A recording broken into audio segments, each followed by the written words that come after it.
अस्सलाम वालेकुम। मैं होम्योपैथिक डॉक्टर रोफरज Qadri Qadri homeopathic pharmacy and clinic वागंड से। आपने हमारी पिछली वीडियोस में मीठी गोलियों और पुड़ियों से मुतालिक आपको मालूमात हमने दी, और हमारा ये सीरीज जो चल रही है ये इसी हवाले से है कि आम होम्योपैथिक यूजर को पता चल सके कि होम्योपैथिक अद्वियात किस किस शेप की होती हैं और किस शक्ल की होती है, इनको कैसे इस्तेमाल किया जाता है। अगर आपने वो हमारी पिछली वीडियो नहीं देखी तो हमारे इस चैनल को सब्सक्राइब कर लीजिए और पिछली वीडियो को भी देखिएगा। इससे यकीनन आपकी इल्म में इजाफा होगा और आपको होम्योपैथिक बेसिक जो मालूमात हैं उससे मुतालिक आगाही होगी। आज हम जो बात करने जा रहे हैं वो है ऑइंटमेंट के मुतालिक। हमने लास्ट वीडियो में बताया था कि लोकल एप्लीकेशंस भी होती हैं, जैसे हमने व्हीकल्स का जिक्र किया और वो दवा को जिस्म में जाने का जरिया बनने वाली अद्वियात का जिक्र किया। आज हम बताना चाहेंगे कि बैरूनी तौर पे जिस्म के ऊपर लगाकर दवा को कैसे जिस्म पे पहुंचाया जाता है। जैसे जल्दी इमराज है बहुत सारे, तो तस्वर यही किया जाता है कि जल्दी इमराज के लिए खाने की दवा नहीं होती, सिर्फ लगाने की दवा होती है। ऐसा नहीं है, खाने की अद्वियात के साथ साथ लगाने की अद्वियात भी होती हैं। और उसके हवाले से मैं आज आपको ऑइंटमेंट बताना चाहूंगा कि हमारे मरहम जो होते हैं वो किस तरीके से इस्तेमाल किए जाते हैं। तो मरहम जो है, मशहूर मारूफ ब्रांड मेरे हाथ में इस वक्त कमाल मरहम है। यह आपने देखा होगा तकरीबन हर किराने की दुकान पे और एलोपैथिक होम्योपैथिक स्टोरों पे बासानी बकसरत दस्तयाब है कमाल मरहम। ये डब्बी की शक्ल में भी है, इसी तरह कमाल मरहम जो है ट्यूब की शक्ल में भी है। ये दोनों तरीके से आते हैं। ये कमाल मरहम है, जल्दी मरहम कहलाते हैं। ये देखने में थोड़ा सा काले रंग का होता है और ये बहुत मामूली मिकदार में तेल की मानंद लगाया जाता है।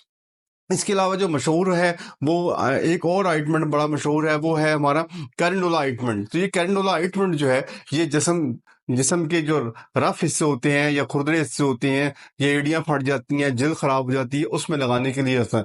ऑइंटमेंट लिखा हुआ है लफ्ज, ये ख्याल रहे कि मैं जो बताना चाह रहा हूँ वो ऑइंटमेंट है। इसके अलावा कैरेंडोला का ऑइंटमेंट के अलावा जो है वो क्रीम आती है। अब कुछ लोग दोस्त सोचेंगे ये क्रीम क्या है और ऑइंटमेंट क्या है, इसमें फर्क क्या है।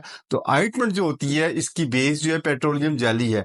ये वाइट ट्रांसपेरेंट होता है, ये पेट्रोलियम जेली के बेस पे होता है। इसी तरह जो क्रीम जो होती है इसकी जो बेस होती है वाइट पेट्रोलियम जेली के अलावा इसमें पाउडर शक्ल में डाला जाता है, जैसे टैल्कम पाउडर है, और उसको पेस्ट बनाया जाता है। इस तरीके से वाइटनिंग वाइटिश हो जाता है, यानी दूधिया रंग का हो जाता है। जो दूधिया रंग की चीजें होंगी वो क्रीम कहलाएंगी और जो ट्रांसपेरेंट होंगी वो उसकी जगह वो ऑइंटमेंट कहलाएंगी। तो ये कैरेंडुला एक मशहूर हमारा होम्योपैथिक में इस्तेमाल होने वाला, इसका लोशन भी आता है, इसका ऑइंटमेंट भी आता है, इसका मोलेटिंचर भी इस्तेमाल किया जाता है जख्मों पे लगाने के लिए। और इसके अलावा जेल आता है। जेल जो है ये वाटर बेस्ड होते हैं। जैसे मेरे पास इस वक्त ये मालशी जेल है, ये जेल जो है वाटर बेस्ड होते हैं। ये इसमें चिकनाहट नहीं होती। क्रीम में और ऑइंटमेंट में चिकनाहट होती है, क्रीमी होती है। वो जिस्म में जज्ब होने के बावजूद ऊपर सरफेस में आपको उसकी चमक नजर आ रही होती है, जिससे अंदाजा होता है कि यहाँ पे हमने कोई मरहम लगाया है। लेकिन जेल जो है वाटर बेस्ड होते हैं, जिस्म में जज्ब हो जाते हैं। इसको थोड़ा सा रब करने से जिस्म में जज्ब हो जाते हैं। ये दर्दों के लिए मालशी ऑइंटमेंट कमाल वाटर्स का बड़ा मशहूर और मारूफ ब्रांड है। इसकी यही जेल के अलावा यही चीज जो ऑइंटमेंट की शक्ल में भी आती है, डब्बी की शक्ल में आती है। अब ऑइंटमेंट कुछ जो है डब्बियों की शक्ल में आ रहे हैं, कुछ जो है ट्यूब की शक्ल में आते हैं। जैसे ये मैंने बताया कि ये कैंडोला मेरे पास बीएम का, इसको डब्बी की शक्ल में है। ये मैं आपको खोल के दिखाना चाहूंगा। ये इस तरह डब्बी की शक्ल में है, ठीक है। ये जार पैक कहलाते हैं। ये जार जिस तरह मैंने दिखाया इस तरह इसके अंदर सील भी लगी होती है, ये ढक्कन लगा होता है, इस तरह के ऑइंटमेंट होते हैं।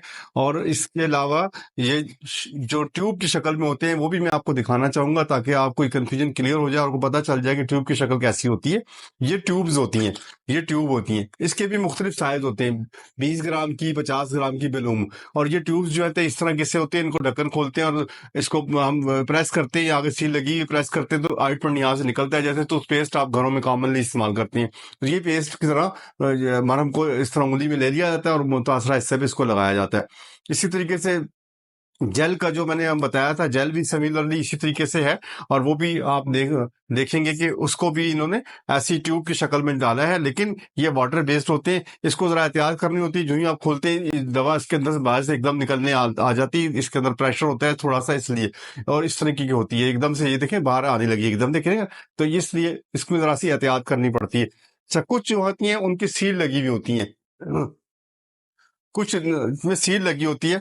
यहाँ अभी मेरे पास ऐसी है नहीं, मैं जो सील तो अंदर लगी हुई नजर आ रही है, लेकिन कुछ का जो ढक्कन होता है ना उसके अंदर उन्होंने उसको सील ब्रेक करने का लगाया होता है। आजकल शायद नहीं है। जब आप देखेंगे इस ढक्कन के अंदर गोल सा यहाँ निशान होता है, तो उसको रिवर्स खोलने के बाद उल्टा जब ढक्कन लगाएंगे तो सील उससे टूट जाती है। ये शायद अब नई पैकिंग में ऐसा आना शुरू हो गया, पहले ऐसे ही होता था, उसके अंदर सील लगी होती थी। बहरहाल मैं सिर्फ ये, हाँ जैसे ये जस्ट लाइक ये देख रहे हैं, इसका कैप के अंदर एक छोटा सा पिन लगा हुआ है। ये अब मैंने इसके ढक्कन को, ये सुई खोली तो ये अब यहाँ पे सील है, एल्युमिनियम की सील लगी हुई है। अब ये सील कैसे तोड़ेंगे? किसी सुई से नहीं, बल्कि यही ढक्कन और रिवर्स उल्टा लगा के इसके अंदर प्रेस करेंगे तो इसका सुराख हो जाएगा इसके अंदर और इस तरीके से दवाई बाहर आ जाएगी। तो ये आमतौर पर ये ढक्कन ढक्कन डबल काम कर रहा होता है। तो ये भी आप लोगों ने ध्यान करना है कि ऑइंटमेंट में इस किस्म की शेप भी होती है। तो होम्योपैथिक में खाने के लिए अद्वियात, बैरूनी तौर पे लगाने की अद्वियात और कुछ लोशंस होते हैं। नेक्स्ट हम वीडियो में लोशन के ऊपर डिस्कस करेंगे कि लोशन, माउथ वॉश वगैरह ये क्या है, और ऑयल वगैरह जो बेस में दवाएं बनती हैं हम उसके ऊपर भी डिस्कस करेंगे। हाँ दोस्तों, बुनियादी मकसद सिर्फ ये बताना था कि इनकी शक्ल दिखाई जा सके, आप लोगों को बताया जा सके कि होम्योपैथिक तरीका इलाज में ये सारी कुछ मौजूद है। सिर्फ ये मीठी पुड़ियाँ और मीठी गोलियां ही नहीं होती, बल्कि सारी चीजें मौजूद हैं जो दर्दों के लिए, जल्दी अमराज के लिए, मोच आ जाए उसके लिए ऑइंटमेंट लगाने की जरूरत पड़ जाती है, चेहरे पे कील मासे निकल आते हैं जवान बच्चों बच्चियों में, उनको लगाने के लिए मरहम की जरूरत पड़ती है। तो ये सारी चीजें हमारी मौजूद है। तो नेक्स्ट इंशाल्लाह हम बात करेंगे लोशन और ऑयल्स के ऊपर कि होम्योपैथिक तरीका इलाज में लोशन और ऑयल का इस्तेमाल कहाँ है और क्या क्या होता है, हम उसके ऊपर जिक्र करेंगे। आप हमारी इस चैनल को जरूर सब्सक्राइब कीजिएगा और नेक्स्ट वीडियो का हमारा इंतजार करें इंशाल्लाह, और हम जल्दी इसको अपलोड करेंगे और यकीनन आपके लिए बहुत ज्यादा मालूमात होगी। बहुत शुक्रिया, अल्लाह हाफिज। Subscribe now.